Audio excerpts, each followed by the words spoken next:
తమిళ నటుడు జీవ అలాగే ప్రియా భవానీ శంకర్ ఇద్దరు కలిసి నటించిన సినిమా డార్క్. ఈ మూవీ మనకిప్పుడు అమెజాన్ ప్రైమ్ ఓటీటీలో తెలుగులో కూడా స్ట్రీమింగ్ అవుతుంది. మరి ఈ మూవీ ఎలా ఉంది అనేది మన రివ్యూలో తెలుసుకుందాం. దానికంటే ముందు ఫ్రెండ్స్, మన ఛానల్లో ఇట్లాంటి మంచి మంచి కంటెంట్ ఉన్న ఓటీటీలో రిలీజ్ అయ్యే మంచి మంచి కంటెంట్ ఉన్న సినిమాలకు సంబంధించిన రివ్యూస్ రెగ్యులర్ గా వస్తూనే ఉంటాయి. మరి వాటి గురించి తెలుసుకోవాలని అనుకుంటే మన ఛానల్ని తప్పకుండా సబ్స్క్రైబ్ చేసి పెట్టుకోండి. అలాగే ఈ వీడియో నచ్చితే మాత్రం తప్పకుండా లైక్ కొట్టి చూడండి. ఇక స్టోరీ విషయానికి వస్తే, ఈ స్టోరీ 1964లో మొదలై ఆ తర్వాత ప్రస్తుత కాలానికి కూడా నడుస్తుంది. 1964లో ఒక బీచ్ హౌస్ ఉండేది. మరి ఇప్పుడు ఆ బీచ్ హౌస్ ఉన్న ప్రదేశంలో ఇప్పుడు ఖరీదైన విల్లాలు కడతారు. వసంత్, జీవ, అరణ్య, ప్రియా భవానీ శంకర్ ఇద్దరు కలిసి ఒక విల్లాను కొనుగోలు చేస్తారు. సిటీకి దూరంగా ఉన్న ఆ విల్లాలో 2 రోజుల పాటు సరదాగా గడపడం కోసం వెళ్తారు. ఇంకా అక్కడ ఏ విల్లాలోకి ఎవరు దిగరు. అందువలన తమ ఏకాంతానికి అదే మంచి ప్రదేశం అని వాళ్ళిద్దరూ అనుకుంటారు.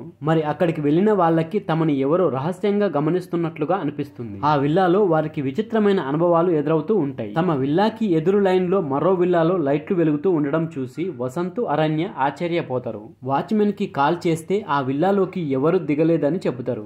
దాంతో ఆ ఇంట్లో ఎవరున్నారో చూడడం కోసం వసంత్, అరణ్య వెళ్తారు. మరి అప్పుడు ఏం జరుగుతుంది, అక్కడున్న డార్క్ ప్లేస్ గురించి వాళ్ళకి ఏం తెలుస్తుంది, మరి అక్కడి నుంచి వారు బయటపడతారా లేదా అనే ఇటువంటి విషయాలు తెలుసుకోవాలని అనుకుంటే మనం ఈ సినిమాని చూడాల్సిందే. ఇక మొత్తంగా ఈ మూవీ ఎలా ఉంది అంటే, ఒకసారి అయితే చూడొచ్చు, బాగుంది. ఇక ఓవరాల్ గా ఎలా ఉంది అనేది మన విశ్లేషణలో తెలుసుకుందాం. ఒక ఆంగ్ల సినిమా ఆధారంగా డార్క్ సినిమాను రూపొందించారు. సరదాగా గడపడం కోసం తమ కొత్త విల్లాకు వెళ్లిన భార్యాభర్తలకు ఎలాంటి భయంకరమైన అనుభవాలు ఎదురయ్యాయి అనే కథతో ఈ సినిమా కొనసాగుతుంది. ఆ జంట తమ సమస్యను గుర్తించే వరకు ఫస్ట్ హాఫ్ గా, మరి ఆ సమస్యను అర్థం చేసుకుని అక్కడి నుంచి బయటపడడానికి చేసే ప్రయత్నం సెకండ్ హాఫ్ గా ప్రేక్షకులను పలకరిస్తుంది. సినిమా మొత్తం మీద ఒక డజన్ పాత్రలు కనిపించినప్పటికీ కథలో 90% మాత్రం కేవలం 2 ప్రధానమైన పాత్రల చుట్టూనే తిరుగుతుంది. సాధారణంగా హర్రర్ థ్రిల్లర్ కి సంబంధించిన కథలు ఒక విల్లాలో జరుగుతూ ఉంటాయి. మరి ఈ కథ కూడా ఒక విల్లా చుట్టూనే తిరుగుతుంది. అయితే ఈ కథ వేరు, దీని తీరు వేరు. ఇక్కడ కథ సైన్స్ ఫిక్షన్ తో ముడిపడి కనిపిస్తుంది. ఈ కథలోని కొత్తదనమే చివరి వరకు ప్రేక్షకులను కూర్చోబెడుతుంది.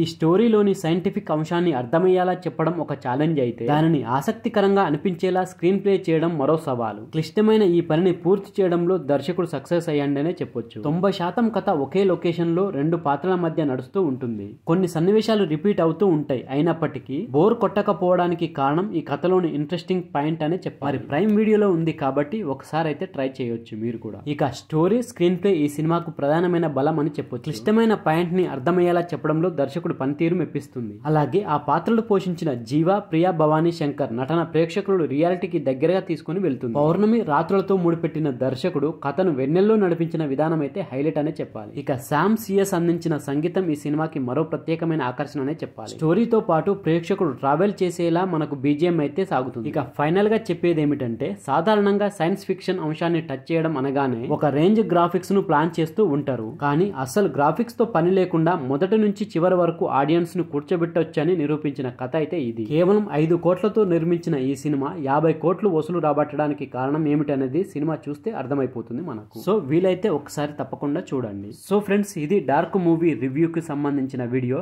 ఈ వీడియో కనుక మీకు నచ్చితే మన ఛానల్ని తప్పకుండా సబ్స్క్రైబ్ చేసుకోండి. అలాగే వీడియో నచ్చితే లైక్ కొట్టండి, కామెంట్ పెట్టండి, మీ ఫ్రెండ్స్కు షేర్ చేయండి.